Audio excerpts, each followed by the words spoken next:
कहा किया तो नगद का दामाद हमके मरले आला काम करवावला ना सुनीला यही से मारला हमके। चलत ही आज मार के उनका हाथ गोड़ तोड़ दे। लड़की के हमारे मारना है कहाँ हुआ उते पौते गोजी उलग मारब दो हथुआ गोजी हमरा ए बिटिया कहाँ गई ना भाग गई ना कहा हम आई पता नहीं कहाँ भाग गल नदी को गए। हैं रुकले ना रहलू हम आओ तो गोजी लेके मारी दो हथुआ गोजी हाथ गोड़ तोड़ दे।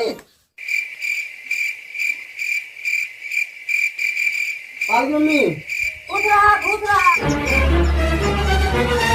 ए बसन तो धोआ गया यार दा कपड़ा धो दी तारा कहा बहनी तू हमार ढंग बना के फोन कर देलू और बेचारा से इतना तू काम करवावत हूँ हम गोजी डंडा लेके आ लिए मारे बजे के तू तो खुद तोता बना देले हूँ नचावत हूँ अंगुरी पर हैं?